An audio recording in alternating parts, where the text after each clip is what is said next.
Bueno, quiero, antes de arrancar con algunas cosas nuevas y de repasar algunas que trabajamos la vez pasada, eh, quiero agradecer especialmente a Lírica Lirius, que hace tiempo tomó la iniciativa de grabar y desgrabar las reuniones de seminario, laboratorio, y compartirlas, porque gracias a ella es que pude hacer buena parte de los libros de retoquecitos y nuevos retoquecitos, pero incluso para preparar las reuniones de cada vez, tener en cuenta lo dicho las veces anteriores, porque son en su mayoría notas sueltas, referencias bibliográficas que tomo, y el resto de las cosas es discurso improvisado. Y lo bueno de trabajar de esta manera es que surgen cosas nuevas, surgen cosas no pensadas por el hecho de interactuar con otros, por escucharse uno mismo el razonamiento y encontrar una meta nueva para explorar o alguna crítica o autocrítica para hacer, en fin. Entonces, siempre hay algo muy dinámico en cada una de las reuniones. Jamás es la presentación de la exposición de un saber predigerido, prearmado en absoluto. O sea que el trabajo de Lili es algo que quiero, ya lo hice en algunas ocasiones, pero quiero volver a reconocer públicamente y agradecer.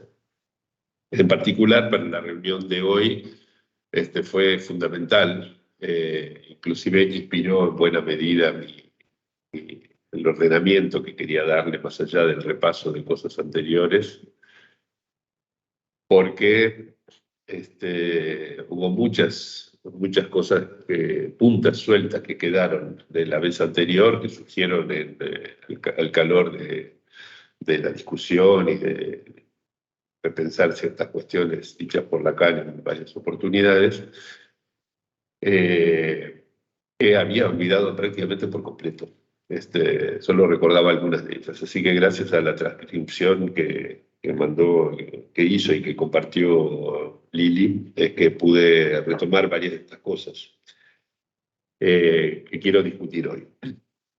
Entonces, voy a tratar de resumir, por así decirlo, en qué consistió hasta ahora el trabajo que hicimos en este laboratorio y en qué punto nos encontramos. Siempre me va a venir bien también a mí mismo para saber dónde nos encontramos en la elaboración de esta forma del síntoma. Primero,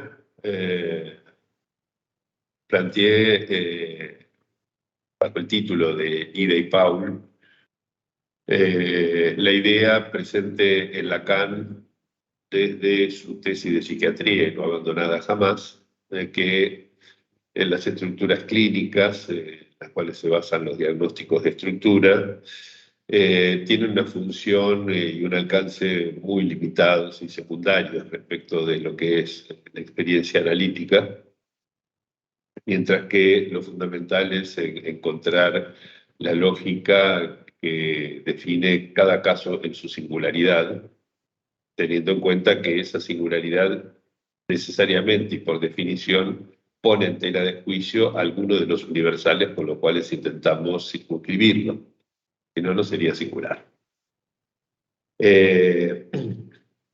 Entonces, eso no significa renunciar a poner casos en conjuntos o en paralelo, pero sí no hacerlo bajo la forma de la clasificación, sino, como propone Lacan en su tesis, bajo la forma de paradigmas. ¿Sí? Encontrar, por ejemplo, un caso que pueda resultar paradigmático de una serie de casos, tal como Lacan lo estructuró en su tesis de psiquiatría. Toma esa paciente, M, y dice, bueno, aquí tenemos lo que puede funcionar como paradigma, prototipo es la palabra que utiliza él allí, prototipo de una serie de casos que podríamos denominar de paranoia de autocastigo. ¿Sí? Pero él dice explícitamente, no pretendo agregar una entidad nueva a la nosografía existente, sino solamente proponer un prototipo de una serie de casos, bla, bla, bla. ¿Sí? No voy a retomar esto, lo comenté muchas veces en muchos lugares, pero es importante recordarlo aquí. Entonces, cuando hablamos de formas del síntoma en Ida Bauer y en Paul Schreber, ¿sí? Estamos tratando de ver qué es lo que pueden tener de paradigmáticas las formas en que se constituyeron los síntomas singulares del caso de neurosis histérica en particular, en el primer caso, y de un caso de psicosis, de tipo esquizofrenia paranoide en el segundo, para ver si podemos aprender a partir de allí eh, algo sobre las formas en que se constituyen los síntomas y si eso nos da herramientas para encontrar un mejor modo de abordarlos, tratarlos en la experiencia analítica. ¿Sí? Ese es el marco general. De ahí la idea del título de este seminario, que como dije ya no es seminario, es un laboratorio, que es de Ida y Paul, Formas del Sí. Entonces, en la exploración hubo muchos hitos y cosas nuevas que fuimos descubriendo o redescubriendo, empezando por lo que era la forma del síntoma histérico planteada por Freud en la epicrisis del caso de Dora. No es que hayamos avanzado gran cosa respecto de la forma del síntoma de Dora en particular, porque bueno, sabemos que la dificultad es que no es seguro que se haya constituido un síntoma bajo transferencia, que es la condición que necesitamos para poder definir su forma del síntoma en el análisis, teniendo en cuenta que el analista tiene que ser una formación del inconsciente del analizante para que podamos hablar de experiencia del análisis en un caso de neurosis. Y en términos más generales tiene que formar parte de la economía libidinal del sujeto. ¿Sí? Esto es algo que desde las primeras reuniones Susana Reif puso en primer plano para cuestionar, digamos, el hecho de que se trabajara la forma del síntoma histérico a partir de Ida Bauer, cosa que tiene toda su justificación. Y de ahí pasamos a pensar el modo en que se constituía un síntoma a partir de un momento inicial. ¿Sí? Es decir, la idea, por ejemplo, del grano de arena alrededor del cual se forma la perla, la idea de la neurosis actual que puede estar siempre en el corazón de toda neurosis propiamente dicha, etc.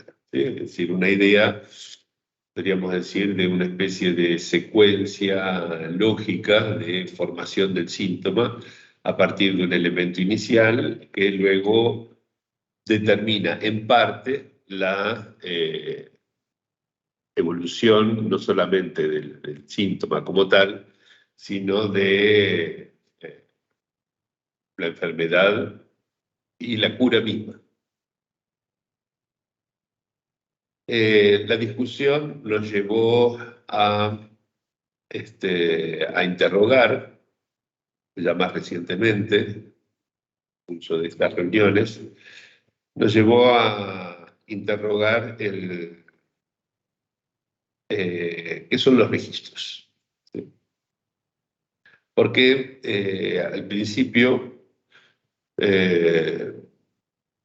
cuestionamos el ideal de simplicidad, con el cual en general tratamos de reducir siempre las formas a formas simples, ¿no? Y esto nos llevó a abrir una pregunta respecto de qué es lo que tienen los registros, los tres registros de Lacan, imaginario, simbólico y real, que les confiera propiedades que excedan la simple propiedad tópica, es decir, de servir como sistema de coordenadas, que fue la utilidad inicial que encontró para ellos Lacan más o menos en la primavera del 52, ¿sí? Seminario privado que estaba dando en ese momento, antes de iniciar su o enseñanza pública, digamos, o enseñanza oficial, como también se le llama. En eso estamos en estas últimas reuniones, en pensar en la posibilidad de que los registros, además de ser coordenadas que nos permiten definir una tópica de la experiencia, decir esto está en lo imaginario, esto pertenece a lo simbólico, aquello es real, ¿sí? Pensar en la posibilidad de que tengan funciones.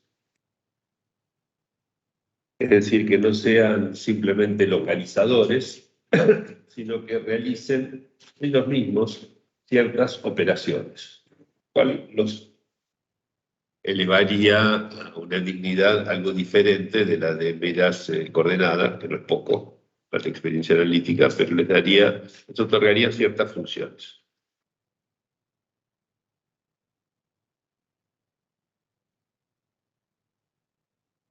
Eh, traje a colación para familiarizarlos con la idea de los registros como funciones, ciertas expresiones que utilizamos mucho en la orientación lacaniana, y que no se concilian bien con la idea eh, de una característica de los registros como meros sistemas de coordenadas, ¿sí? Por ejemplo, cuando hablamos de primacía de un registro sobre otro, ¿no? ¿Qué quiere decir que haya primacía, por ejemplo, no sé, de lo real sobre lo simbólico, o de lo imaginario sobre lo real, o de lo que fuera? ¿Por qué hablamos de primacía de un registro sobre otros, ¿no? Si fueran simplemente coordenadas para definir una tópica, ¿sí? No tiene sentido hablar de una primacía de una cosa sobre la otra. ¿Sí? Digamos, en un sistema de coordenadas cartesianas, por ejemplo. ¿Qué quiere decir que haya primacía del eje X sobre el eje Y? Sería una expresión, en fin, que habría que definir mucho mejor. O más aún todavía, cosas que se han vuelto incluso eslogans dentro de nuestra comunidad analítica, como hablar de defensa frente a lo real, ¿no? ¿Qué quiere decir que uno se defienda de un registro? ¿Sí? ¿Qué puede tener un registro que suscite en nosotros la necesidad de defendernos? ¿Sí? Que suscite, si quieren, no en nosotros, que por ahí suena al yo, pero que suscite, digamos, en nuestra economía psíquica tener que defendernos de algo. ¿Sí? ¿Por qué deberíamos defendernos, por ejemplo, de lo real? Y si vamos al caso, ¿por qué habría que defenderse de lo real y no de lo imaginario o de lo simbólico, por ejemplo? ¿No? Es decir, son expresiones que yo mismo he utilizado mil veces y que nunca había pensado, ¿sí? Sin embargo, cuando hablamos de primacía, cuando hablamos de defensa, ¿sí? Estamos atribuyendo tácitamente a los registros ciertas funciones, ¿sí? Que exceden su uso como meros sistemas de coordenadas para localizar tópicamente determinadas cosas, ¿no? Muy útiles, por supuesto, como para decir que, no sé, el yo ideal está en lo imaginario, mientras que el ideal del yo está en lo simbólico, o que el fantasma forma parte de la intersección entre simbólico e imaginario, o etcétera. Son muy bien, nos organizan el pensamiento. Creo que Lacan claramente lo hizo así cuando necesitó, por ejemplo, distinguir entre el padre imaginario, el padre simbólico y el padre real, en el caso del hombre de las ratas y el hombre de los lobos, por ejemplo, ¿no? Que fueron las funciones iniciales que les dio los registros, ¿no? Sin embargo, me parece que con el paso del tiempo y con el uso que le vamos dando a esos registros, hemos incorporado, bajo el mismo nombre de registro, algo que ya excede la utilidad que le dio Lacan inicialmente como coordenadas de una tópica, ¿sí? Esta es la idea en la que nos encontramos ahora. ¿Qué relación tiene esto con la forma del síntoma? ¿Sí? Esto fue una de las cosas que surgieron en las últimas reuniones, muy particularmente en la última, ¿sí? Lo voy a decir como lo pienso hasta el momento. ¿Sí? Lacan ha tenido siempre movimientos que podríamos decir en términos generales van del 3 al 4.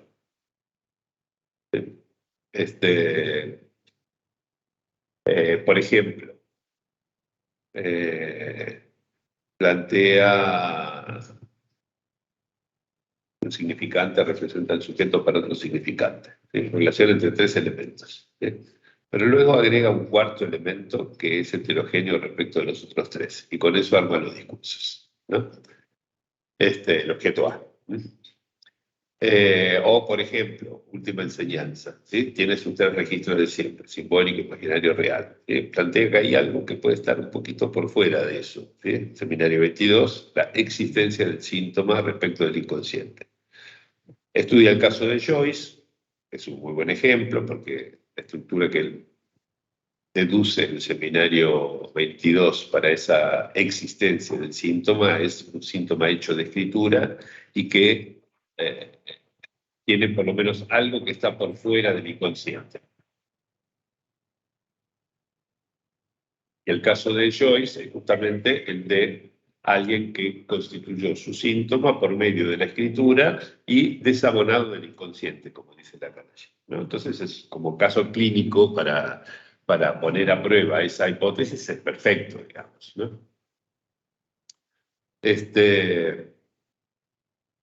Pero luego generaliza esto y dice, bueno, no es solamente en el caso de Joyce, los tres registros per se están siempre desanudados, ¿sí? Simbólico, imaginario y real, siempre es necesario un cuarto que los enlace entre sí.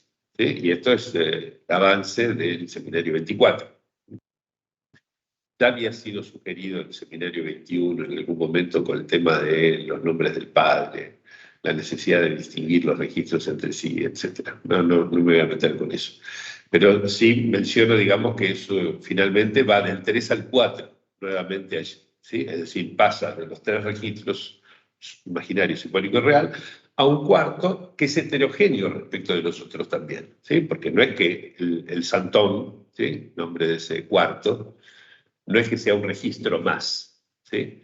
Y sin embargo, es necesario agregarlo a esos tres que tan tremendamente homogéneos son entre sí, que era necesario introducir algo para que los volviera menos homogéneos. ¿Sí? Y ahí forma entonces la estructura que rige la última enseñanza de Lacan, la ultimísima, que es la estructura de cuatro términos: imaginario, simbólico y real, los tres registros, y el Santón, como cuarto que los enlaza. Muchas cosas para discutir allí, etc. Pero, ¿qué quiero decir con esto? Que es un elemento heterogéneo, pero que está anudado funcionalmente a los tres registros, ese Santón. ¿Sí? Y en este sentido, pensar las formas del síntoma, ¿sí? Vuelve a quedar enlazado a pensar las funciones que pueden tener los registros. ¿Sí? Es decir, que pensar la función de lo imaginario, la función de lo simbólico y la función de lo real puede arrojar luz sobre esa función del síntoma que Lacan introduce en el seminario 22, clase del 21 de enero del 75. ¿Sí? La función del síntoma que existe a ese inconsciente hecho de imaginario, simbólico, real. ¿Alguien iba a decir algo recién? ¿No? ¿Cómo? ¿Ibas a decir algo? No. Ah, ok. Bueno. Bueno, entonces... sí. Sí. Que opera es algo, es X función de Y, ¿cómo? ¿Qué es función? Muy bien. Excelente, excelente. No sé. Okay. Pero hay que pensarlo. ¿Sí? Por ejemplo. O una tercera, como Sí. cuando hablamos de... A ver, espera que voy a poner así por si lo escuchan. El síntoma cuando algo no funciona, algo claro, en la rueda. Claro, eso sería como un modo más vulgar, pero digamos, sí, es como para definir un poco esto de función, porque X, función de Y es como una lectura matemática. Funciona es el síntoma como funcionamiento, pongámosle, de que ordena la vida de alguien. Sí, sí, no sé, perfecto. como cuando lo trabajamos en control o lo presentamos en una viñeta. Exacto, sí, ¿no? sí.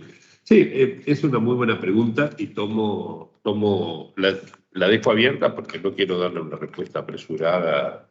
Solo comento que en la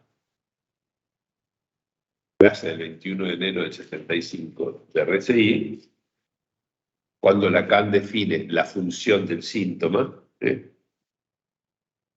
está hablando de las dos cosas al mismo tiempo. O sea, dice explícitamente síntoma en el sentido de la f de x de las matemáticas, ¿no es cierto? ¿Sí? Pero dice que además esa función que el síntoma cumple salvajemente, ¿sí?, toma un significante 1, ¿sí?, un significante amo del inconsciente, ¿sí?, y lo escribe por medio de una letra, ¿sí? Es decir, que hace algo, ¿sí? Es más, aclara, lo que no cesa de escribirse el síntoma, lástima que no me traje acá el RCI, pero más o menos me lo acuerdo de memoria.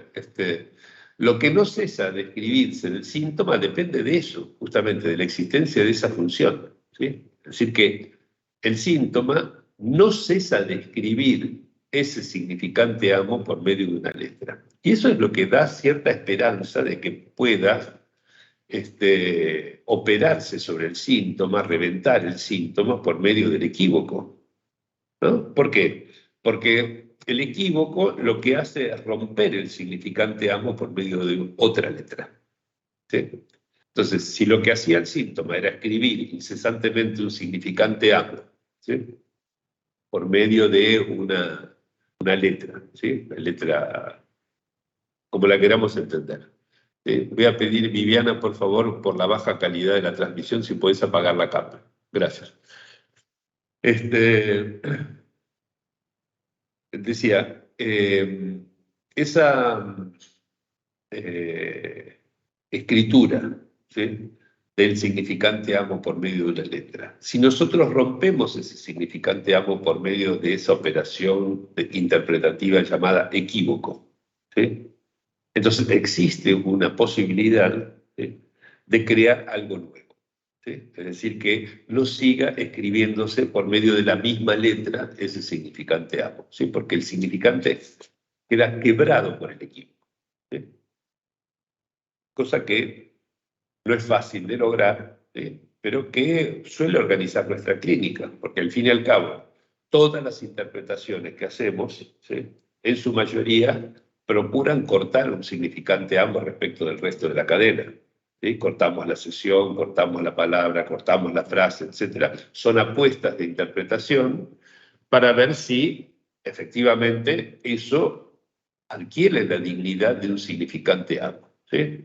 Y una vez que logramos conjeturar que ese significante amo sea el que sostiene el síntoma, porque lo escribe salvajemente, ahora cambiamos al modo de interpretación por el equívoco. Digo esto separando lo que muchas veces no separamos, porque a veces el corte lo hacemos gracias al equívoco. Digo lógicamente, ¿sí?, son las maneras en que podemos pensar la relación entre los dos modos principales de interpretación, que son el corte y el equívoco, ¿sí? Apuntan precisamente a romper esa condena a la repetición que introduce el síntoma por medio de esa escritura salvaje del significante amo por medio de una letra. Entonces allí tenemos las dos cosas que decía Clarisa recién, condensadas en una. Es decir, es una función matemática porque tenemos un conjunto de partida, el inconsciente hecho todo de unos, ¿sí?, un conjunto de llegada, que son las letras que se escriben en el cuerpo, ¿sí?, y el síntoma como aquello que vincula un significante amo con una letra, ¿sí?, en sentido matemático del término. Pero además tenemos una operación, en el sentido de una acción que se ejerce desde el inconsciente sobre el cuerpo, ¿sí? O sea que ahí están condensadas ambas cosas, ¿sí? ambos sentidos de la palabra función, ¿sí? Es decir, es una función en el sentido matemático del término, pero que hace de modelo de un funcionamiento, ¿sí? Para decirlo con un poco menos de equívoco alrededor de la función. ¿Sí? No sé si respondí en parte a tu pregunta. Hay que pensar. Muy bien. Sí, no quiero cerrar la... ¿no? Simplemente digo que allí, en esa clase de RCI, por lo menos están condensados los dos sentidos de la... Lo que me parece que me orienta un poquito es hacia la escritura, o sea, hacia la escritura, ¿no? ¿Sí? Y hay que...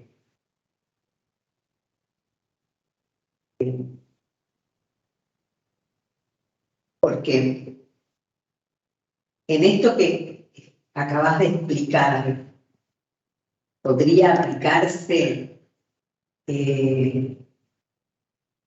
para lo imaginario, para lo simbólico, para lo real, ¿entendés? Porque eso rompería esa idea de defensa frente, que es muy freudiana en principio, y en segundo lugar que evoca la idea de la irrupción, del goce como lo que irrumpe, que es otra, que ya está, digamos, bueno, no es la forma que está pensado, Sí. ¿no? Pero no sé, todavía es muy borrador para ti.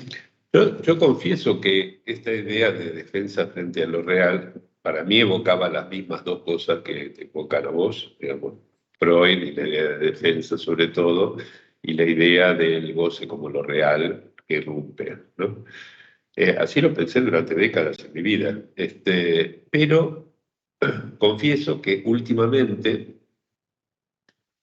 en función de dos cuestiones, digamos, una proporcionada por Miller en el curso Sutilezas Analíticas, que yo tomé como base para una larga serie de noches, años aquí en la escuela, ¿sí? Para discutir las consecuencias de la última enseñanza de Lacan. Miller deja de hacer equivalentes goce y real. ¿Sí? Es decir, acepta, por así decirlo, la tópica de los goces de Lacan, que nunca asoció el goce a un solo registro.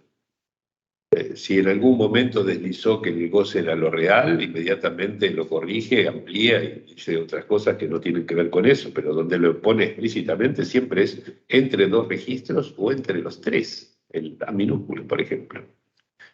Entonces, esto es algo que en sutilezas analíticas Miller quiebra, ¿sí? Lo quiebra con una lógica clarísima, ¿sí? Dice, lo real, como dice Lacan, miente, ¿sí? En cambio el goce no miente, punto. Ya no se puede equiparar nunca más goce y real, ¿sí? Y la segunda cuestión es que hace unos años, justamente estudiando la economía de los goces de la tercera de Lacan, empecé a ver que había algo de la idea freudiana que participaba de un equívoco sobre la noción de economía, ¿sí? Empecé a revisar todo esto, me di cuenta de que convenía revisar todo Freud y por lo tanto después todo Lacan. Me dio mucha fiaca hacer eso, mucha pereza emprender eso. Estuve varios años dándole vueltas al asunto, 4 exactamente, hasta que finalmente dije, bueno, pensemos qué es lo que ocurre si sacamos de la teoría freudiana el principio de placer, ¿sí? Porque veía que no encajaba con el resto de las cosas. Y esto fue el seminario de hace 2 años, luego las consecuencias de eso sobre la doctrina de Lacan, etc. Y bueno, si nosotros sacamos la idea del principio del placer, la noción de defensa pierde sustento. Esta es la segunda cuestión. Entonces, defensa frente a lo real es una noción que me queda como vaciada de sentido después de esto. Digo la verdad, quizás tengo que repensarlo, ¿sí? Siempre un poco puedo criticarme y volver a una posición anterior, pero en este momento me quedó vaciado de sentido por esos dos lugares, ¿sí? A pesar de haberlo utilizado muchísimas veces, ¿no? Creo yo que podremos encontrar maneras mejores de decir estas cosas que sin embargo la clínica nos presenta, ¿sí? Hay un tercer elemento que es clínico, que en el medio también me funcionó, digamos, en esta dirección, ¿sí? Yo siempre pensé, sobre todo por apego a los historiales freudianos y a los comentarios que Lacan hizo de esos historiales freudianos, siempre pensé el trauma y el desencadenamiento de los síntomas como algo que irrumpía en el aparato, ¿sí? Que excedía de toda posibilidad de procesarlo, etcétera, ¿no? Es decir, una idea inseparable de la idea del principio de placer y de una noción homeostática que ni siquiera está, pero bueno, no importa, pero es la manera en que yo lo había aprendido, ¿sí? O como me había imaginado las cosas durante mucho tiempo. Traduciendo un libro de Castanet, excelente, Castanet es excelente, y el libro también es excelente, que se llama Homo Analizantes, ¿sí? Sobre homosexuales varones en análisis. Lo mejor que leí al respecto, pero por lejos realmente, hace ya varios años.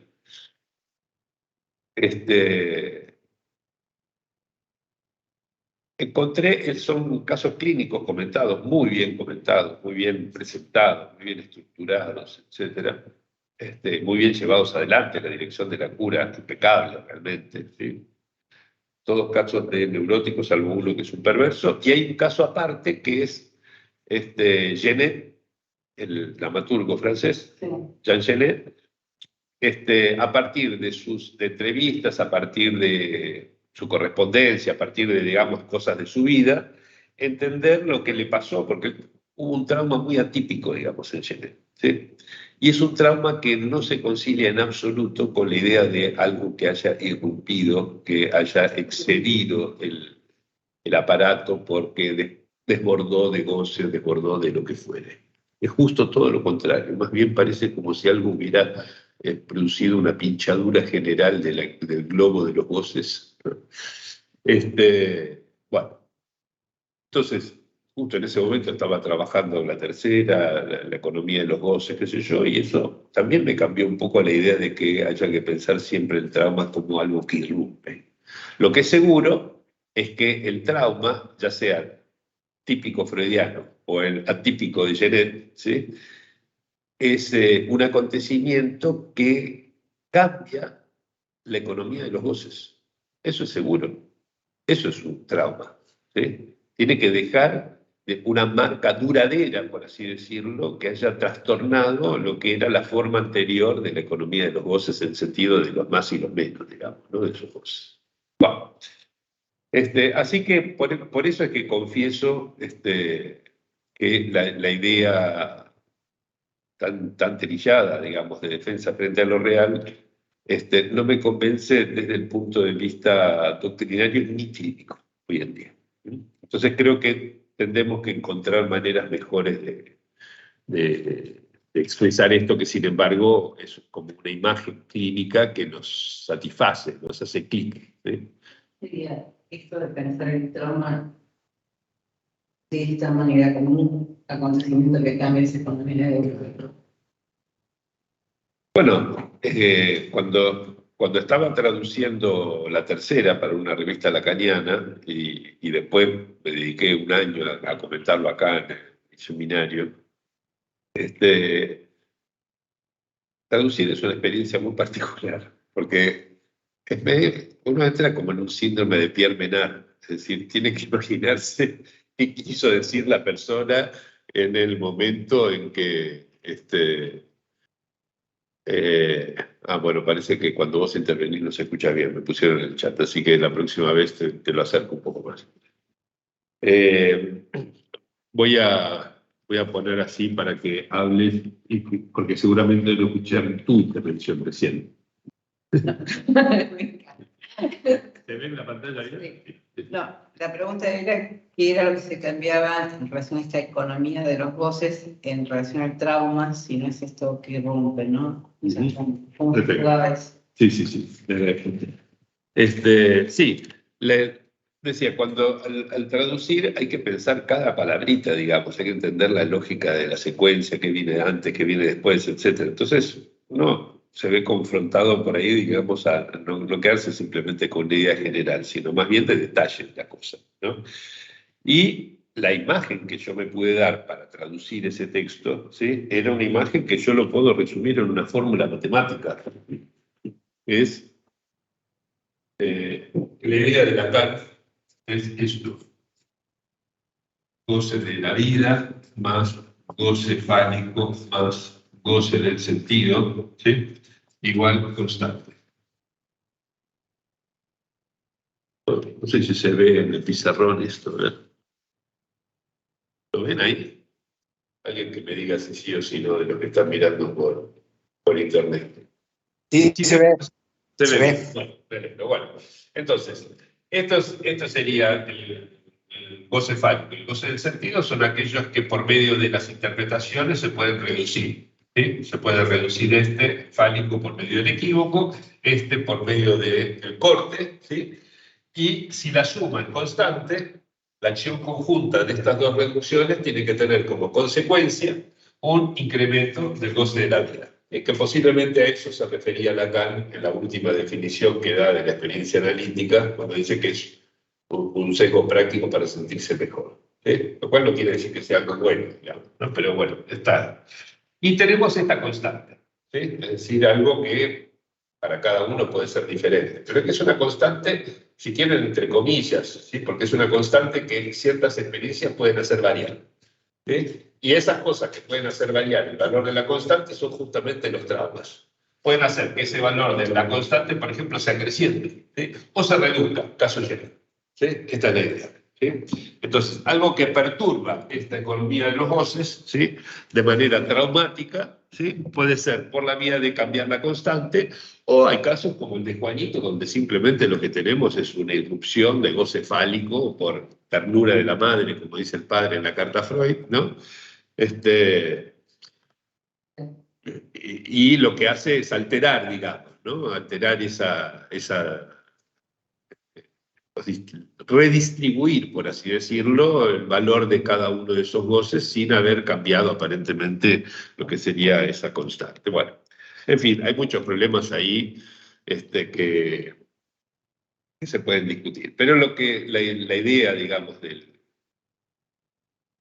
trauma como punto de partida del síntoma ya no se concilia bien con esta imagen que teníamos de la defensa frente a lo real, ¿no? O sea, estos son mis argumentos, ¿sí? Por qué es que en estos momentos no me convence. Veo aquí a Mario Alejandro Desiderio que levantó la mano. A ver, sería mejor tener la cámara porque no se escucha muy bien, si es posible. Hola. Sí. Sí, muchas gracias. A propósito de la fórmula que ha puesto en el pizarrón, sin duda esa fórmula implica prescindir de la cuestión de descarga y todo esto del principio del placer, que era eso, ¿cierto? No esto, digamos. Yo llegué por dos caminos un poco independientes, pero digamos, esto, lo que está puesto allí en el pizarrón, ¿sí? Tiene una larga historia en el pensamiento psicoanalítico de Lacan y de Freud, ¿sí? Entre otros, ¿sí? Que es la idea de, como le dice Freud en alguna de sus cartas a sus discípulos, dice que en definitiva en el tratamiento analítico se trata de permutar una cosa por otra, ¿no? Es decir, que no es que hay algo que es una ganancia absoluta, sino que hay cosas que se ganan y cosas que se pierden, ¿no? Lo que se gana por un lado se pierde por el otro, etc. Es la idea de una economía en el sentido de redistribución, pero manteniendo una constante, una suma constante, ¿no? El problema, digamos, es que en alemán, lo mismo que en castellano, en francés, en portugués, en italiano, etcétera, digamos, en muchas de las lenguas que conozco y otras que investigué a propósito, economía tiene dos sentidos, ¿sí? Que en Freud coexisten y que no se llevan bien desde el punto de vista del modelo, que es economía como redistribución con suma constante y economía como ahorro. La noción de economía como ahorro o tendencia al ahorro es lo que en la doctrina freudiana se traduce como principio de placer. Y la noción de economía como redistribución con suma constante, ¿sí? Es lo que se llama principio económico, ¿sí? Y Freud todo el tiempo confunde una cosa con la otra, ¿sí? A repetición, y esto le ha traído un montón de problemas que discutimos en el curso del 2020. ¿Sí? De allí salió, en resumen de esas discusiones, el libro Retoquecitos, que piensa cómo queda la doctrina freudiana si sacamos el principio del placer, que a mi entender creo que sale ganando. ¿Sí? Sale ganando en coherencia, en consistencia y hasta resulta mucho más afín con la doctrina lacaniana. ¿Sí? Bueno, entonces son cosas diferentes, digamos, ¿no? La fórmula esa que puse en el pizarrón es heredera, por así decirlo, de esta idea de que, en definitiva, lo que se gana por un lado es porque se perdió de otro lado, ¿no? Es decir, que si ganamos un goce vital es porque perdimos algo de goce fálico o de goce del sentido, o ambos, por ejemplo, ¿no? Mientras que lo del principio de placer es independiente de eso. El problema es que para Freud no fueron independientes y creo que eso le trajo una larga serie de problemas cuyas consecuencias seguimos pagando hoy. ¿Sí? Entonces, mi idea, es un trabajo, en fin, work in progress, es empezar a pensar la doctrina analítica freudiana y lo que Lacan depende de Freud sin el principio de placer. ¿Sí? Que yo creo que tiene ciertas ventajas. Pero bueno, se verá, digamos, después, sobre todo en las consecuencias clínicas que esto pueda tener. Bueno, entonces, la pregunta de Clarisa de hoy, acerca de si es función en el sentido matemático del término o es función en el sentido de realizar una operación, ¿no? Una acción, digamos, ¿sí? Un modo de funcionamiento, es algo que de alguna manera debió de haber estado flotando en el aire, porque esta mañana, cuando preparaba las improvisaciones de hoy, de la reunión de hoy, refresqué mi memoria en dos cosas, ¿sí? Que quiero compartir con ustedes hoy. Que son algo que dice Lacan al principio del seminario 21 de Non-Du-Père, en la primera clase, la del 13 de noviembre, una clase que ya he comentado muchas veces, acá en el seminario también en particular. Y después una pregunta, es increíble, una pregunta que planteé y dejé abierta hace un cuarto de siglo ya, en mi primer libro, ¿sí? Y que creo que recién ahora empiezo a tener alguna idea de por dónde podría empezar a esbozarse una respuesta. En este librito, Estructura Lógica de la Interpretación, que ahora tiene una tapa naranja, la segunda edición, corregida y en lugar de ampliada es reducida, ¿sí? Porque hay muchas cosas que yo escribí en ese entonces que no sé por qué las escribí, entonces las saqué. Pero en general bastante se sostuvo el libro respecto de lo que pensaba en ese entonces, lo cual no sé si es bueno o malo, pero la pregunta sigue estando. ¿Sí? Esa pregunta en la nueva edición sigue estando. Acá en la página, en la vieja, está en la página 45, y en la nueva no sé porque se agotó y parece que no va a salir nuevo y no tengo ningún ejemplar. ¿Eh? ¿Sí? Bueno, es así, se terminó. Bueno, entonces voy a empezar primero por esto y luego por lo del seminario 21, porque quiero dar el contexto de la pregunta, ¿sí? Y luego decirles cómo me parece que lo que dice Lacan en el seminario 21 puede servir de principio para la respuesta, ¿sí? Una respuesta que probablemente empiece a responder algo de lo que dijo Clarisa hoy. ¿No?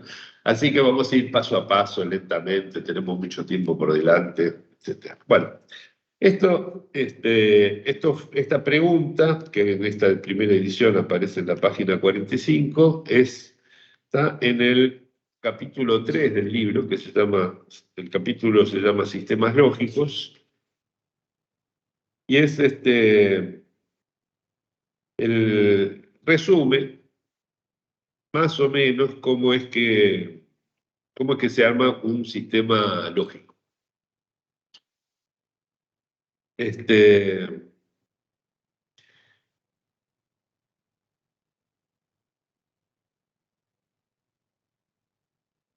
Bueno, la cosa es más o menos la siguiente. Lo comento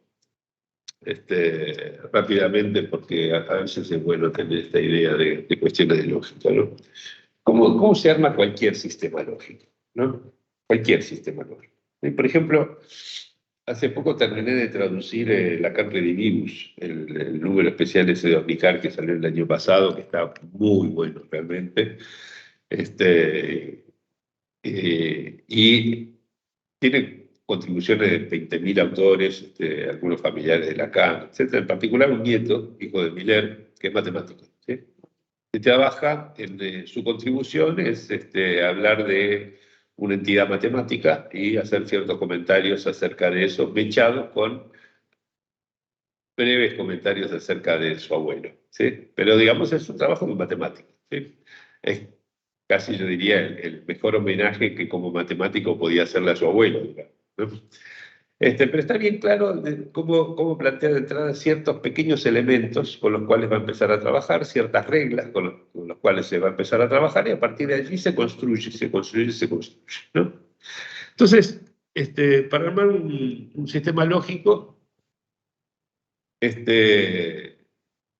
se empieza de una manera más o menos sencilla. Se toman, por ejemplo, lo que generalmente son letras, ¿sí? Que van a números o lo que sea, pero digamos, cosas que funcionen como variables, y luego ciertas constantes, ¿sí?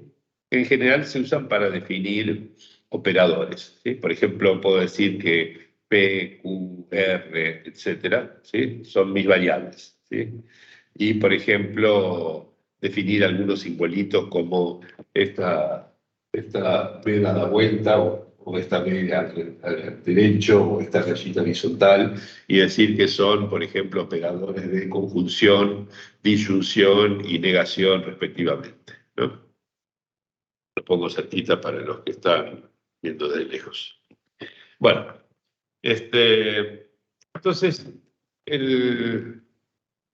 sobre esa base defino lo que sería una sintaxis, es decir, una prescripción de qué es lo que está bien escrito y qué es lo que está mal escrito, ¿sí? Por ejemplo, un tal signo siempre tiene que ir entre dos variables, ¿sí?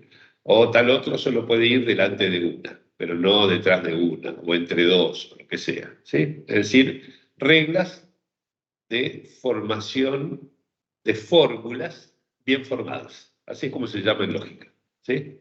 Reglas de formación de fórmulas bien formadas. Que una fórmula esté bien formada, por ejemplo, que yo pueda escribir no P, o que pueda escribir, por ejemplo, P o Q, ¿sí? De esta manera, ¿sí? Son fórmulas que están re bien formadas. Vuelvo a mostrar para los que están ahí, ¿sí? No quiere decir que esas fórmulas sean válidas, ¿sí? Porque para que sean válidas tengo que crear otra cosa ajena a esa, ¿sí? Eso ajeno que tengo que agregar, y que me va a dividir de toda la combinatoria posible, ¿sí? Como si fuera un mono con una máquina de escribir, ¿no? Que pueden poner P, Q, signo no, I, O, etc. ¿Sí? Puede escribir, ¿no? La biblioteca de Babel, ¿sí? De combinaciones posibles. Bueno, de todo eso, no todo van a ser fórmulas válidas para ese sistema. Para definir la validez de una fórmula, tengo que crear hacer un rancho aparte, digamos, con algunas formulitas de ese sistema y decir, estas son axiomas, es decir, las considero válidas sin necesidad de hacer ninguna demostración. Eso es un axioma. ¿Sí? Por ejemplo, qué sé yo, uno muy común es escribir, por ejemplo, P o no P. ¿Sí? Esto es un axioma. ¿Sí? ¿Qué quiere decir? Que si yo tomo la disyunción entre una proposición y su negación, ¿sí? Ese O puesto entre P o no P, siempre va a ser verdadero. ¿Ok? Lo voy a considerar una fórmula válida. ¿Sí? Y así puedo hacer otras. ¿Sí? Defino un conjunto pequeñito en general, ¿sí?, de esas fórmulas que llamamos axiomas. ¿Sí? Ese conjunto chiquitito es lo que se llama la axiomática del sistema. ¿Sí? Y a esto le tengo que agregar ahora lo que se llaman reglas de inferencia, es decir, leyes que definan qué está bien deducir a partir de qué y qué está mal deducir a partir de qué. ¿Ok? Reglas de inferencia. ¿Sí? Inferir es como deducir algo a partir de otra cosa. ¿Sí?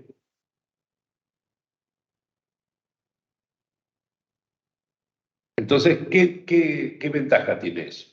Si yo tomo una fórmula, por ejemplo, de un axioma, ¿sí?, y le aplico alguna regla de inferencia, ¿sí?, eso me permite deducir una nueva fórmula válida, ¿sí?, porque usé bien la fórmula esa regla de inferencia, pero que no era un axioma. O sea que hice crecer mi sistema. Ahora tengo otra fórmula válida que no estaba al principio en la axiomática. O sea, del pequeño núcleo inicial de axiomas que constituyen la axiomática, puedo empezar a salir, ¿sí?, dar pequeños pasos por medio de deducciones, eso es lo que se llaman teoremas, justamente, que son aplicaciones de una o varias de estas reglas de inferencia que me permiten deducir correctamente fórmulas válidas a partir de otras que yo considere axiomas. Ahora, si yo deduzco una fórmula válida a partir de un axioma, esa fórmula válida puede ser el principio de una nueva demostración, porque ya sé que es válida. ¿Sí? Sí, claro. ¿Es arbitraria? Absolutamente, claro. Sí, sí. Los axiomas solo se juzgan por su utilidad. ¿Sí? Es decir, nada, esa es la definición del axioma. Definir determinados axiomas puede ser muy útil, por ejemplo, porque el sistema que construyo a partir de esos axiomas me sirve para tal o cual cosa, ¿sí?, pero no necesariamente. ¿Sí? Por ejemplo, como un ejemplo que yo discutí al principio del seminario del 2020, ¿sí?, el principio de placer en Freud funciona homólogamente a lo que sería un axioma. ¿Sí? Es decir, digamos, algo que se acepta sin discusión. Se puede argumentar por qué se eligió ese axioma, pero se lo toma. ¿Sí? Y luego se deduce todo en los modelos a partir de allí. ¿Sí?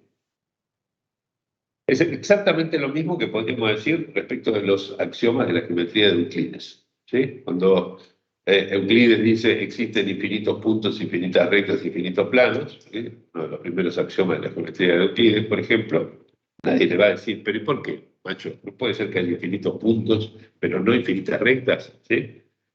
O cuando dice, por ejemplo, que por dos puntos pasa una única recta. ¿Sí? ¿Y por qué? Podríamos decirle. ¿Sí? No podría ser que pasen dos. ¿Sí? Y si estoy borracho, por ejemplo, no pasarían 35, por ejemplo. No, uno podría cuestionar eso. No es lo que se hace en lógica, en matemáticas, en geometría, etc. Equívoco, no. El axioma es arbitrario. El axioma es arbitrario, quiere decir que el sistema lógico podrá ser inútil, Eso. pero no equívoco. Bueno. Sí, claro, sí, sí. Podrá tener utilidad para alguna cosa y no para otra, por ejemplo, sí. ¿Qué vas a decir algo? Sí, cuando se habla de la consistencia. Sí, sí, eso es más difícil. Ya llegaremos, sí, pero no sé si es necesario para la discusión de ahora. Pero sí, lo podemos ver, incluso ahí en el libro está mencionado. Pero quiero llegar a la pregunta. ¿Sí? Entonces, tenemos un puñado de fórmulas bien formadas que consideramos válidas arbitrariamente, que llamamos axiomas.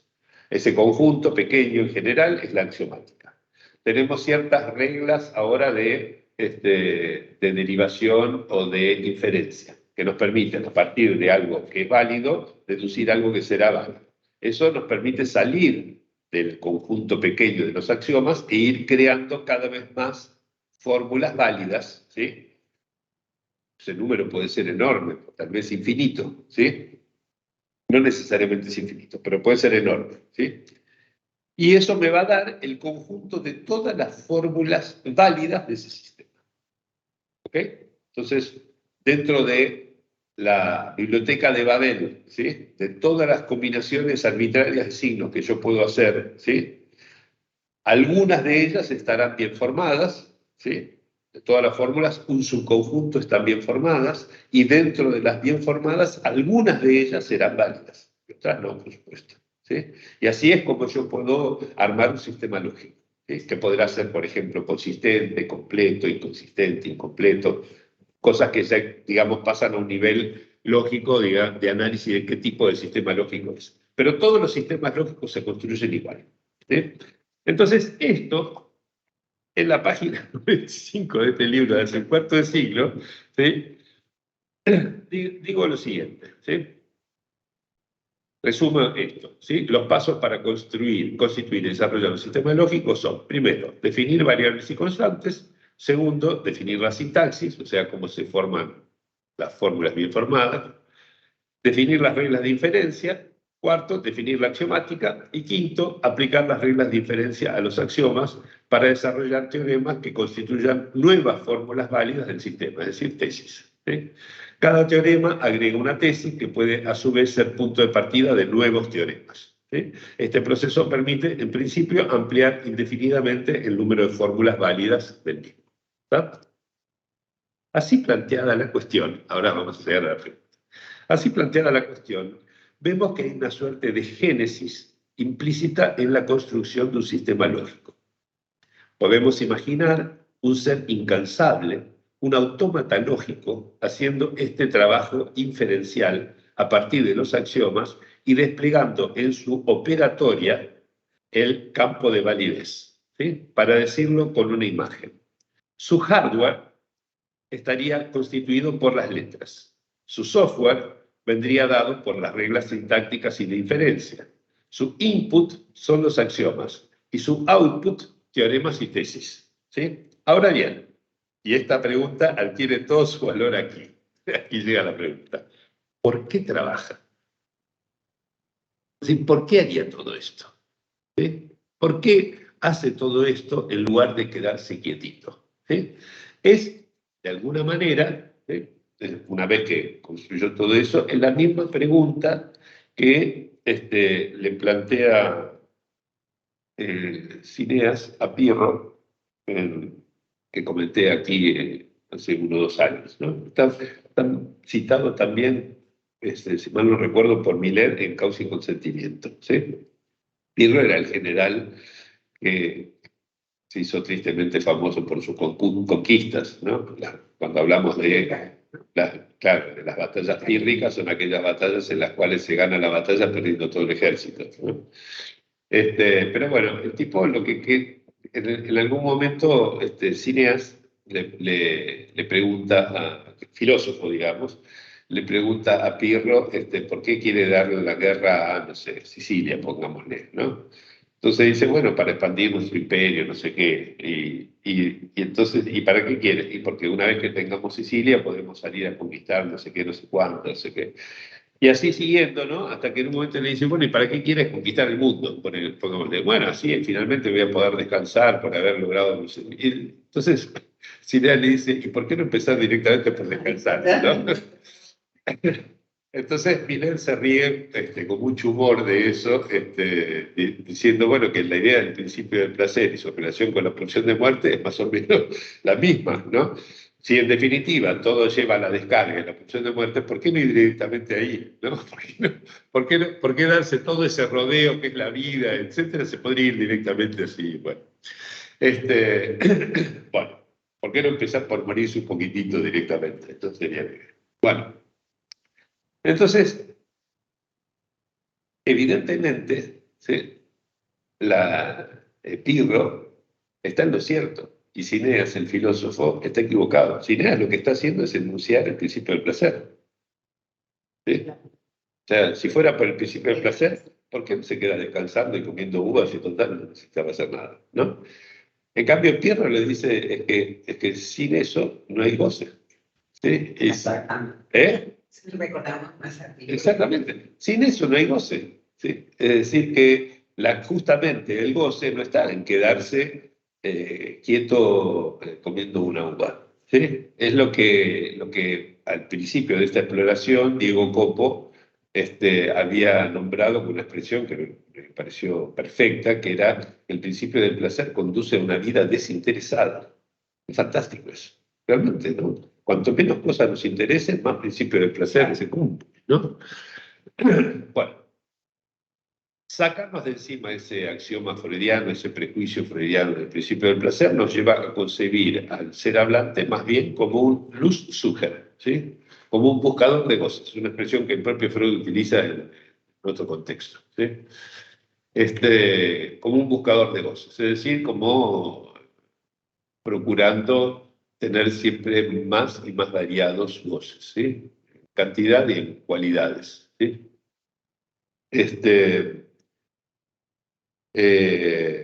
Y hago una relectura de lo que sería entonces la pulsión de muerte, lo que no sale muy bien parada, como tampoco salió muy bien parada para el propio Lacan, después de haber tratado de defenderla bastante.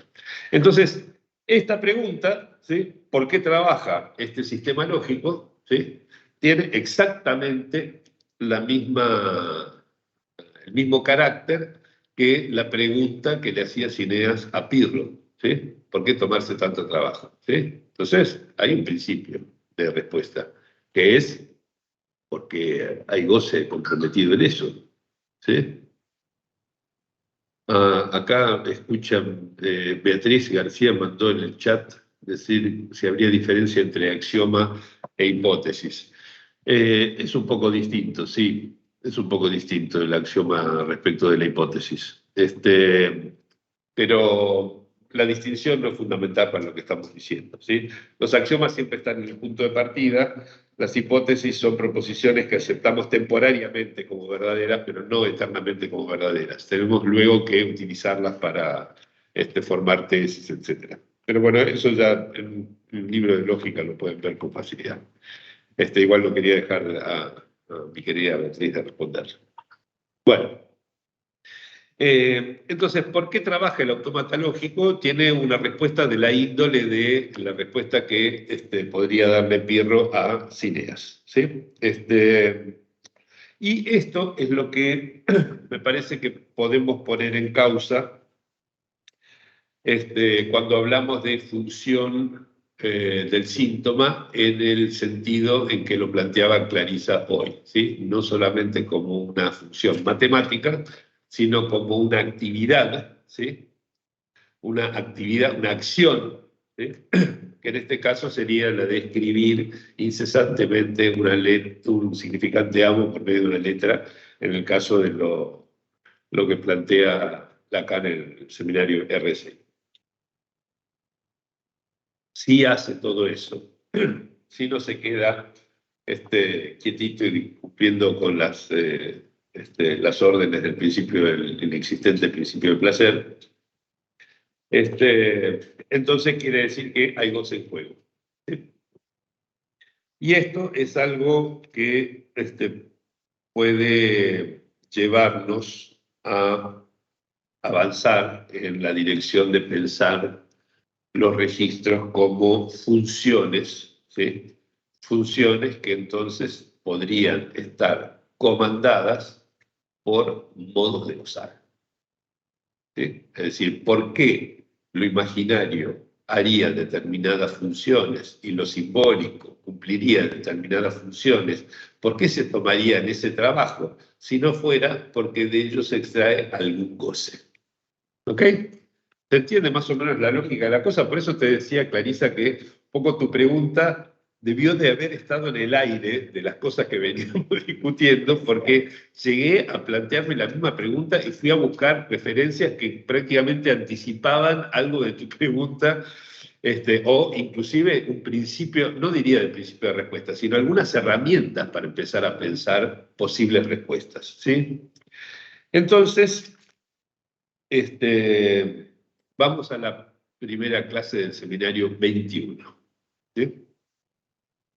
Clase que comenté extensamente en este seminario hace años, en publicaciones, en muchos lugares, pero siempre le encuentro cosas nuevas. Siempre, es así Lacan, ¿sí? Es inagotable realmente. Bueno, entonces,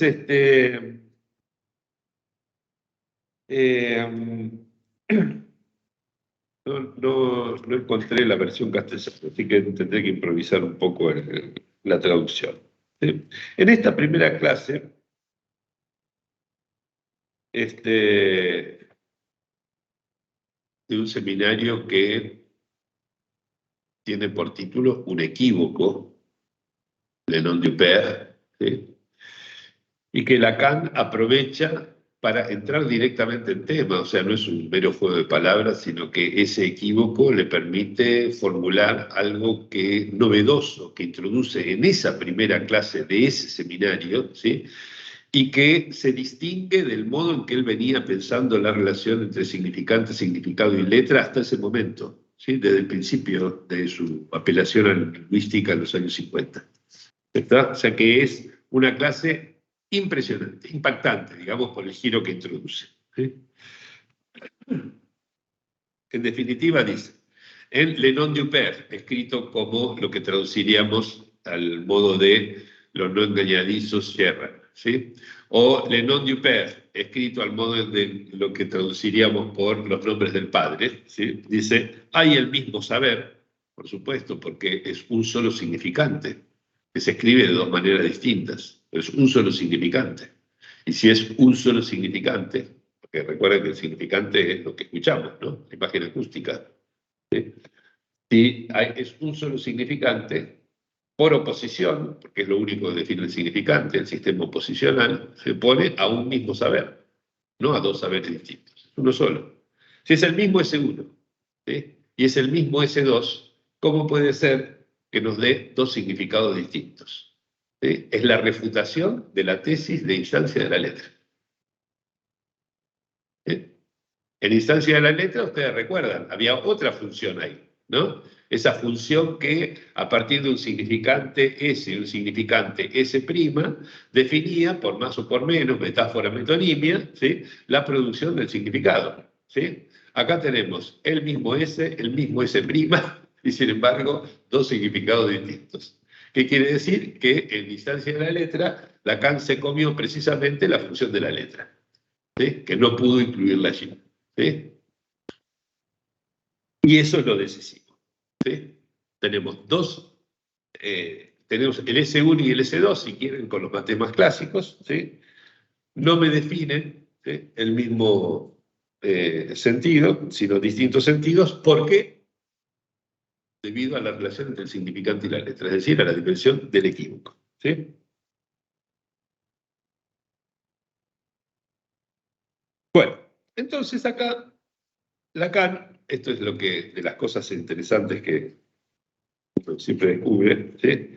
Todo esto, podríamos decir, es función lógica, significante, ¿sí? Abstracta, casi como la de los sistemas lógicos, que en definitiva son sintaxis también, ¿no? Pero Lacan se pregunta acá, lo mismo que yo, ¿por qué trabaja esto?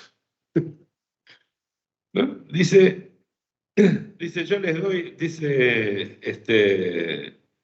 aclaro el sujeto en el sentido en que dije recién, les doy trabajo al decir esto, pero no hay nada matador con darles trabajo, y empieza a hablar del trabajo como tripalium, instrumento de tortura, antiguo, no sé qué, ¿sí?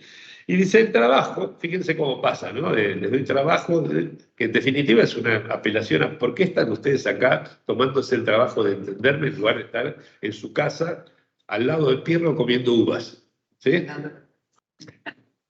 Ustedes también. Bueno, y dice, está claro que el trabajo, tal como lo conocemos por medio del inconsciente, es lo que tiene ciertas relaciones, dice, con ese saber por el cual somos atormentados, ¿sí? Relaciones de goce, dice, ¿sí? Es decir, que trabajo, ¿sí? Trabajo es algo así como búsqueda de goce, ¿sí? Casi como una primera aproximación, ¿sí? A esta idea del Lustzucher, del que veníamos hablando hace un par de años, ¿no? Y además del lugar del analizante. Tal cual. tal porque cual. es el que trabaja, Exacto, sí, sí, tal cual. y el que quiere algo. Exacto.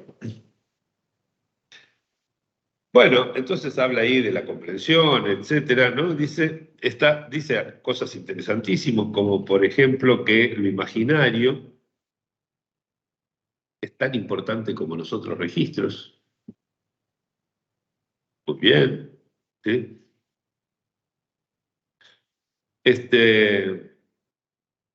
Habla de las matemáticas, cómo están lo real, lo simbólico y lo imaginario allí, ¿sí? Y dice,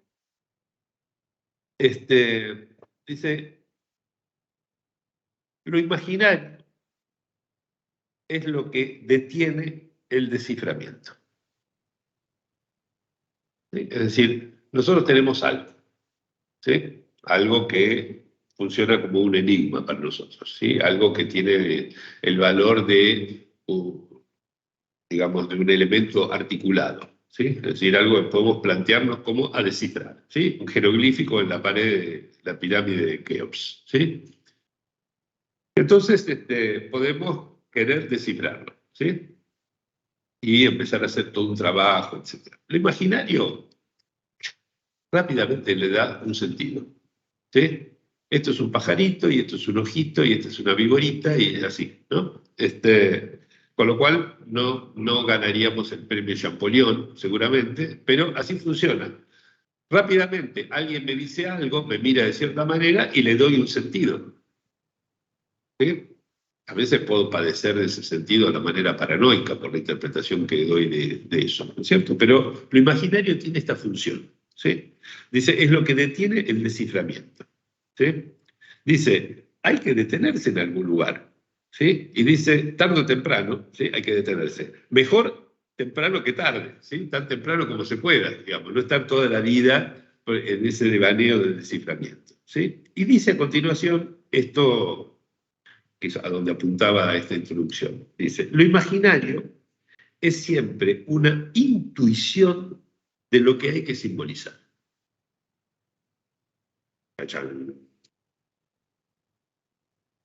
Lo imaginario es siempre una intuición de lo que hay que simbolizar. Como acabo de decirlo, algo que masticar, que pensar, como se dice, ¿sí? Y para todo decirlo, un vago goce. ¿Sí? Hay en esa intuición de lo imaginario, de que ahí hay algo que simbolizar, hay un vago goce. ¿Sí? Es este el punto, ¿sí? De entrada de lo que ya trabajado, digamos, bajo la forma de goce-sentido, goce-sentido, como lo quieren escribir, ¿sí? Lacan venía sospechando un poquito antes, pero que va a ingresar como una de las tres variables básicas de la economía el año siguiente, en la tercera, ¿sí? Esta idea de que una de las formas básicas de goce es el goce del sentido, ¿sí? O incluso el sentido mismo como un goce, porque a veces ni pone la J de Lacan, ¿no? Como si el sentido mismo ya fuera ese goce. Entonces, bueno, después podríamos tomar un poco el trabajo sobre la intuición, sobre el sentido, desarrollar un poco esto. Pero me parece importante este asunto de que en esa premura de lo imaginario, ¿sí? Por detener el desciframiento rápidamente, ¿sí? Lacan pesca, primero, que hay en eso un vago goce, y por lo tanto que hay una toma de trabajo, en función de lo que decía anteriormente, ¿sí? Trabajo que siempre está comandado por esa búsqueda de goce, ¿sí? Y que es el modo, además, en que esta simplificación que introduce lo imaginario se enlaza con lo simbólico, ¿sí? Porque es una intuición, dice Lacan, de lo que hay que simbolizar. ¿Sí? Lo imaginario es siempre una intuición de lo que hay que simbolizar. ¿Sí? Recuerdan que cuando empezamos a hablar hace un par de reuniones de los registros como funciones, no como meras coordenadas tópicas, sino como funciones en el sentido de funcionamiento, de que hacen algo, que operan de cierta manera, en el segundo sentido introducido por Clarisa el término función, decíamos que debía haber algo presente en lo imaginario y en lo simbólico, no del mismo modo, pero que debía haber algo en lo imaginario y en lo simbólico que daban como resultado ese ideal de simplicidad presente en lo imaginario y en lo simbólico de maneras diversas. ¿Sí? El hecho de que hagamos una figura como esta, ¿sí? Pongo de cerca, ¿sí? Para, ¿no?, esta figura de aquí, ¿sí? Y la veamos como un círculo, ¿sí? Eso, por ejemplo, depende de una función de lo imaginario muy comentada por Lacan en los años 30, 40, que es la función de la Gestalt. ¿Sí? Que esas formas sean buenas formas es lo menos satisfactorio de la teoría de la Gestalt. Podrían ser malísimas, no hay por qué prejuzgar su bondad, ¿sí? Pero lo cierto es que funcionan como formas que detienen rápidamente la intuición, ¿sí? Es decir, que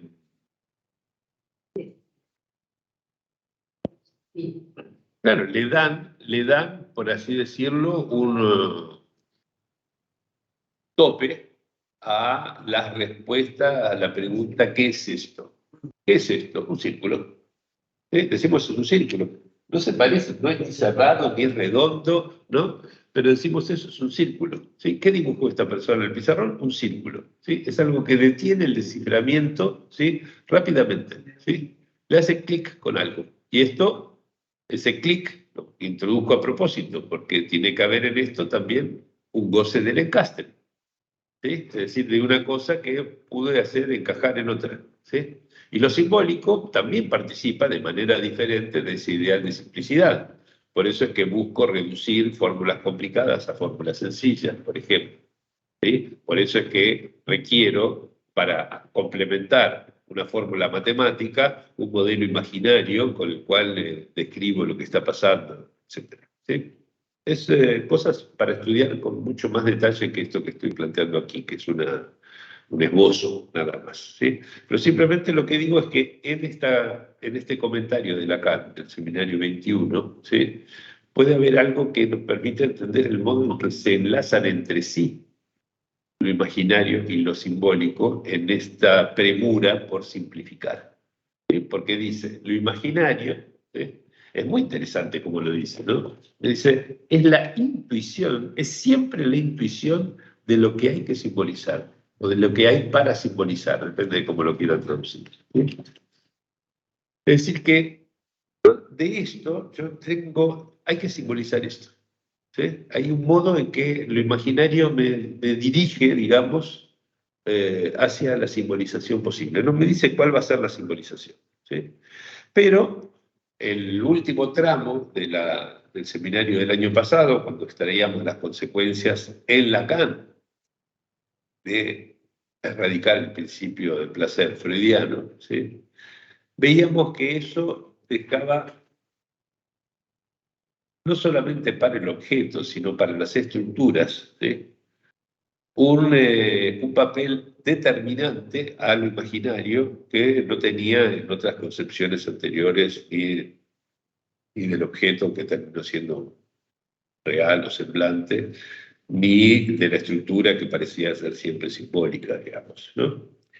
El carácter imaginario de la estructura, también lo mencioné al principio de este año, si mal no recuerdo, ¿sí?, es algo que participa, podríamos decir, de este trabajo conjunto entre lo imaginario y lo simbólico que nos permite, por ejemplo, construir un modelo de funcionamiento del síntoma o de lo que sea. ¿Sí? Bueno, ¿cómo estamos de tiempo? Ya bastante avanzada la hora. Me gustaría entonces detenerme aquí y abrir la discusión, a los que quieran participar Alguien había mandado algo recién en el chat. Prefiero que levanten la mano y participen directamente, porque estando aquí en la IOL es más difícil prestar atención a la pantalla. No sé si abran directamente la cámara. Diego, ¿qué tal? ¿Cómo te va? Hola Gerardito, ¿cómo estás? Bien. ¿Ustedes se escuchan bien aquí? ¿Sí? Bueno. Dale, adelante. No, Gerardo, tomando lo que vos decías de esto último, de la intuición, como aquello, ¿no? O mejor dicho, lo imaginario como la intuición de lo que hay que simbolizar. También pensaba si los registros no son formas de intentar elaborar la experiencia.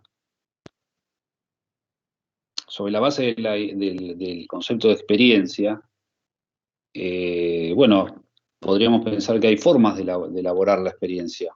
Una es, por ejemplo, más de tipo intuitivo, la que da sentido rápido a cierta experiencia. Sería, como vos decías recién, tomando lo del seminario 21, una forma previa a lo que se podría simbolizar de la experiencia. Digo, como una vía también para investigar, porque en la filosofía, tanto la noción de experiencia como la de intuición son categorías muy centrales, ¿no? Que en mi caso, digamos, me gustaría conocerlas más, pero me acordaba de Elena, ¿no? Como Elena, no me acuerdo ahora el apellido, bueno, que estuvo en el seminario y bueno, ya conocen bien el tema de Kant y de la noción de experiencia, intuición. Digo, como para tenerlo presente. Sí, igual dentro dentro de esta cuestión que plantea Diego, de vuelta se plantea la pregunta, bueno, ese imaginario pensado como función o bien pensado como coordenada, ¿sí? Para pensar la experiencia analítica, ¿sí? ¿Cómo los entendemos? ¿Sí? Ese es el punto que estamos tratando de explorar. Más allá de la utilidad que podamos darles para formular, pensar la experiencia analítica, ¿sí? ¿Qué estatus le damos? ¿Sí? ¿Le damos solamente el de un sistema tópico de coordenadas? ¿Sí? ¿O le agregamos este carácter de funciones? Yo me estoy inclinando más últimamente a sacarlos exclusivamente de ese registro de las coordenadas, es decir, de su utilidad tópica, ¿sí? Para agregarle eso, o bien, a partir de allí, definir funciones, ciertas funciones del imaginario y de lo simbólico útiles para pensar las formas del síntoma. Pero está muy bien, digamos, esto está enmarcado por el problema de la relación entre la experiencia y el modo en que intuimos la experiencia. Creo que alguien más quería. ¿Quién? Desiderio, sí, Mario Desiderio. Sí, muchas gracias. Ahora que se refería a esa intuición que tendría lo imaginario, ¿no? Que enlazaría lo imaginario y lo simbólico, pensaba que si se puede pensar como eso que hace que de la letra pase al significante, pues allí hay un síntoma y a partir de ello, con esa forma, ese síntoma, que digamos que que la intuición haya detenido, pues ya se pueda hacer algo. Gracias. Sí, estoy de acuerdo, está muy bien. Sí, en definitiva, uno podría pensar, por ejemplo, que todo el tiempo los significantes amo del inconsciente están siendo escritos por alguna función de escritura, ¿sí? Pero que es a partir de que alguna de esas formas de escritura introducen un goce que resulta penoso para el sujeto, que los tomamos como síntomas. Es decir, en definitiva, siempre puede tratarse de imbevu, como dice acá en el seminario 24, ¿sí? Una simple equivocación, un equívoco, ¿sí?, en el modo en que un significante se escribe por medio de una letra, y no tenemos que pensar ni en defensa, ni en represión, ni en retorno de lo reprimido, simplemente se produjo eso. No hay necesidad de invocar un no querer saber nada de eso, esa especie de cobardía moral del yo a la que le doy batalla desde hace bastante tiempo. Y pensar simplemente que en ese funcionamiento de lo imaginario y de lo simbólico que rápidamente detienen el desciframiento y que terminan asociando un significante amo con una letra, es posible que en general sean unas funciones mudas de las cuales nosotros no sabemos nada, hasta que conllevan, por así decirlo, un trabajo de goce tan penoso para el sujeto que lo llevan a la consulta, ¿no? Así que ahí yo pienso que hay una beta muy interesante para pensar lo que podríamos llamar el síntoma normal, ¿eh? Es decir, el modo en que funciona la escritura del significante por medio de una letra, sin que eso implique para el sujeto un penar demasiado por su modo de gozar, ¿no? Está muy, muy buen el comentario. No sé si ustedes quieren agregar alguna cosa más, ¿no? Para la próxima. Estás tentada, dale. Sí, porque es muy primero la frase, o sea, parecería como en un sentido,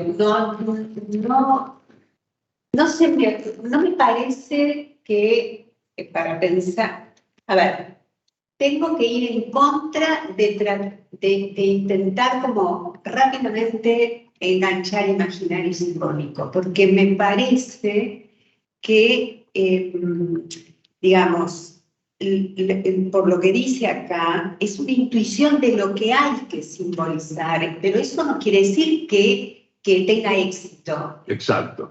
Que ¿sí? Tiene que fracasar, porque ese es el punto de seguir trabajando. Digo, fracasa el trabajo del análisis, digo, en el sentido de que es el mismo trabajo de eso que ahí sí lo veo más como si fuera distópico, como si fuera disruptivo, como si fuera otro, que tiene que, digamos, porque es a través de lo simbólico, de alguna manera, como avanzamos finalmente, tenemos que decirlo en análisis, o construirlo, vayamos a lo que es la construcción en un análisis, de esa singularidad. Entonces, ese valor de ese imaginario no es como parte del mismo trabajo. En ese sentido, digo que no sé cómo lo estoy diciendo muy abogado. Planteo una pregunta.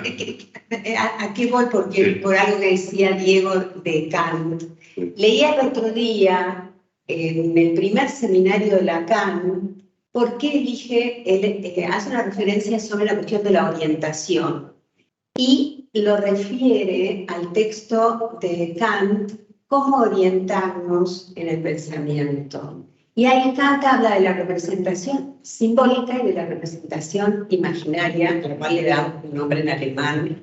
Quiere decir que, no lo tengo muy claro, pero me evocaba eso en el sentido del trabajo del imaginario, bajo su forma, no sé, su particularidad, para, digamos, lo que hay que simbolizar. O sea, de alguna manera tenemos que construir algo en el análisis para, en principio, el síntoma normal, no sé, o como decía Freud, para lograr ese infortunio corriente, ¿no?, al que él aspiraba. Pero lo que quiero decir es que mantener justamente el valor bien diferenciado.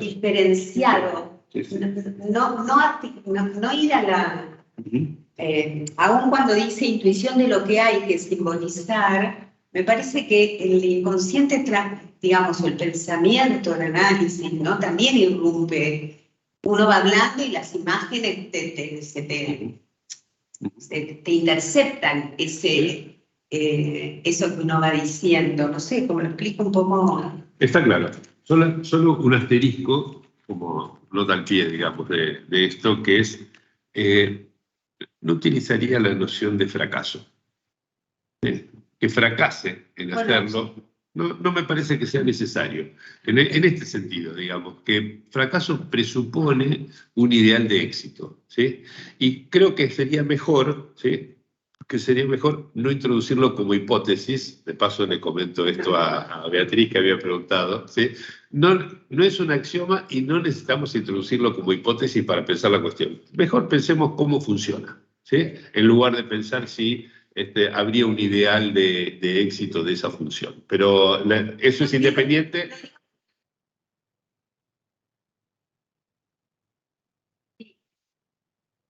Ahí está. Pero eso sería hablar, por ejemplo, de una insistencia, ¿sí?, y no de un fracaso. Prefiero sacar la imagen del fracaso que, digamos, como que viene con mucha carga, ¿sí?, mucha carga de éxito. Se nos pasó el tiempo, estuvo muy buena la reunión, les agradezco mucho la participación, la presencia, y nos vemos la próxima vez en una semana. ¿Está? Por Zoom. Por Zoom exclusivamente.